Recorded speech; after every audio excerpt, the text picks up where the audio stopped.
हर त्योहार एक संदेश लाता है। हर कथा में भक्ति का प्रकाश छिपा है। भक्ति नंदिता पर जानिए हर पर्व का गूढ़ रहस्य और अपनाइए भक्ति का सही मार्ग। राधे राधे सौभाग्यशाली श्रोतागणों, क्या आप जानते हैं कैसे एक स्त्री को पूरे नागलोक ने अपनी बेटी बनाया? जी हाँ, एक स्त्री जो कि अनाथ थी, उसको पीहर का वासा देकर नागलोक ने अपनाया।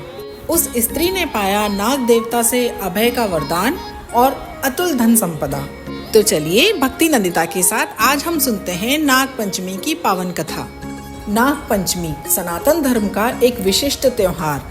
श्रावण मास की कृष्ण पक्ष की पंचमी को नाग पंचमी का त्योहार मनाया जाता है, जिसे हर कोई बेहद श्रद्धा और आस्था के साथ मनाता है। ये पर्व नाग देवता को समर्पित होता है। इस दिन नागों की पूजा करने से विशेष फल की प्राप्ति होती है। ऐसा माना जाता है कि नाग पंचमी को नागों की पूजा करने से सर्पदंश का भय नहीं रहता, अर्थात उसको कभी भी नाग के काटने से मृत्यु का भय नहीं रहता। तो श्रोतागणों, भक्ति नंदिता के साथ अब हम सुनते हैं नाग पंचमी की पौराणिक कथा। एक साहूकार था, उसके 7 बेटे और 7 बहुएं थी। 6 के तो पीहर थे, पर 7वीं बहू के पीहर नहीं था। 7वीं बहू जब गर्भवती हुई तो उसके पीहर तो था नहीं, जो घेवर आते, उसे घेवर खाने की इच्छा हो रही थी। वह थोड़ा सा टुकड़ा पानी भरने गई, तब घर से ले गई, पेड़ के नीचे घेवर रख दिया। उसने सोचा पानी भरकर आराम से घेवर खाऊंगी। पानी भरकर घेवर लेने गई तो वहाँ घेवर नदारद था। पेड़ के पास एक बांबी थी, उसमें एक नागिन रहती थी, वह भी गर्भवती थी। घेवर देखकर नागिन की इच्छा उसे खाने की हुई। उसने घेवर खा लिया और सोचा साहूकार के बेटे की बहू अगर गाली निकालेगी तो उसे काट खाऊंगी, अगर कुछ नहीं कहेगी तो उसे पीहर वासा दूंगी। साहूकार के बेटे की बहू ने देखा घेवर नहीं है तो कहने लगी, बेचारी कोई मेरे जैसी ही होगी, सो खा गई होगी। कोई बात नहीं। नागिन बहुत खुश हुई। उसने अपने बेटों को सब बताकर कहा कि वो इंसान का रूप बनकर जाएं और साहूकार के बेटे की बहू को लेकर आएं। अब देखिए उस स्त्री की करुणा और उसे प्रतिफल में क्या मिला। नागिन इतनी दयालु थी, उसने उसे अपनी बेटी बनाया और उसको पीहर वासा दिया। इससे हमें शिक्षा मिलती है कि हमें दूसरे जीवों के प्रति भी दया भाव रखना चाहिए, वैसा ही भाव रखना चाहिए जैसा हम अपने प्रति चाहते हैं। तो कथा में आगे हम देखेंगे कि नागलोक ने कैसे उसे अपनी बेटी बनाया और उसको सब कुछ दिया जो एक पीहर से बेटी को मिलता है, प्रेम, सम्मान, उपहार और सुरक्षा। फिर क्या था, नागिन की बात सुनकर नागिन के बच्चे इंसान का रूप धारण करके साहूकार के घर गए। साहूकार की पत्नी से कहा कि हमारी बहन को हम लेवाने आए हैं, सो भेज दीजिए।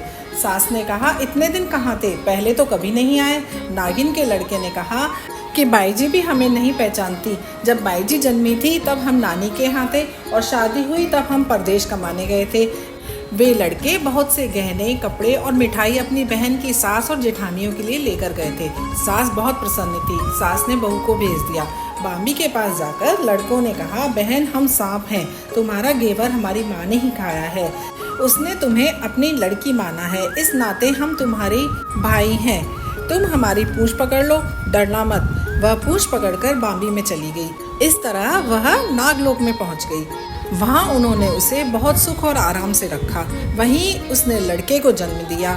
जब उसका लड़का थोड़ा बड़ा हुआ तब पड़ोसन ने साहूकार के बेटे की बहू को सिखा दिया कि अगर तू मेरी माँ की इतनी ही लाडली है तो तू मेरी माँ से कहना कि आज तो सांपों को दूध मैं ही पिलाऊंगी।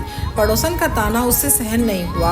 वह माँ से जिद करके सांपों का दूध ठंडा करने लगी। अभी दूध ठंडा भी नहीं हुआ था कि उसके लड़के ने घंटी बजा दी। घंटी सुनते ही छोटे बड़े सांप सब दूध पीने दौड़ पड़े। दूध में मुंह डालते ही बहुतों का मुंह जल गया। सांप क्रोधित होकर कहने लगे, हम बहन को काटेंगे। माँ ने कहा, इसे मत काटो, यह तुम्हें आशीष देगी। कुछ दिन बाद पड़ोसन ने ताना मारा, तेरी माँ अगर तेरा विश्वास करती तो तुझे 7वें कोठे की चाबी दे देती। उसने जिद करके माँ से 7वें कोठे की चाबी ले ली। ताला खोला तो देखा नाग बाबा जल में झूल रहा था और उसने कहा, बाबा आप तो मेरे पिता हैं। और बोली, जियो नाग नागनी, जियो वासुकी नाग। नाग देवता ने उसे 9 करोड़ का हार दे दिया। माँ ने अपने बेटों से कहा, बाई अब तो बड़े घरों में हाथ डालने लगी है, उसे घर पहुँचा दो। नागों ने साहूकार के बेटे की बहू को बहुत से गहने कपड़े दिए और ससुराल पहुँचा दिया। थोड़े दिनों के बाद की बात है, उसका बच्चा झाड़ू तोड़ रहा था। तब उसकी ताई ने कहा, झाड़ू मत तोड़, इतना तोड़ने का शौक है तो तेरे नाना मामा के यहाँ से लाया होता। सांपों ने सुन लिया। माँ से जाकर कहा। माँ ने कहा, 2 झाड़ू सोने की बनवाओ, 2 चांदी की बनवाओ। और देकर आओ। ताइयाँ देखकर जल गई और कहने लगी, इसे तो ताने मारने से भी धन बढ़ता है। छोटी जेठानी लकड़ी लेने गई, वहाँ सांप था। उसने सोचा सबसे छोटी को भेजना चाहिए, सांप उसे खा जाएगा तो मुसीबत ही मिट जाएगी। छोटी बहू लकड़ी लेने गई तो वहाँ सांप बैठा था। बोली, भैया राम राम। सांप ने झट से उसे बिछुए दे दिए। वह पहनकर छमछम करती हुई चली आई। जेठानियाँ देखकर जल गईं। उन्होंने उसके पति को दुकान से आया तब सिखा दिया कि तेरी बहू सांप बिच्छुओं से दोस्ती करती है। साहूकार का बेटा अपनी बहू से रात को कहने लगा, सच सच बता, सांप बिच्छू तेरे क्या लगते हैं जो तुझे काट खाने की बजाय गहने देते हैं? बहू ने कहा, वो तो मेरे भैया भतीजे लगते हैं। फिर उसने सारी बात अपने पति को बताई। पति ने कहा, तो क्या तेरे भाई भतीजे तुम्हें ही बुलाते हैं, कभी अपने जमाई को यानी हमें नहीं बुलाते? ओने कोने में छुपे सांपों ने यह बात सुन ली और जाकर अपनी माँ से कहा। माँ ने कहा, दोनों को बुला लाओ। इंसान का रूप धरकर सांप दोनों को और उनके बच्चे को बुला लाए। खूब कपड़े गहने रुपया देकर तीनों को विदा किया। जैसा पियर वासा सुख बहू को मिला वैसा भगवान सबको दे। अधूरी हो तो पूरी करे, पूरी को परिवार दे। नाग देवता कहानी कहने वाले सुनने वाले सबकी झोलियों को खुशियों से भर दे, परिवार में सुख शांति और समृद्धि दे। इसी शुभकामना के साथ आप सभी को नाग पंचमी की हार्दिक बधाई। भक्ति हो तो साहूकार की छोटी बहू जैसी, कृपा हो तो नाग देवता जैसी। नाग पंचमी के पावन पर्व पर आपके जीवन से भी हर विष दूर हो जाए। नाग देवता की जय।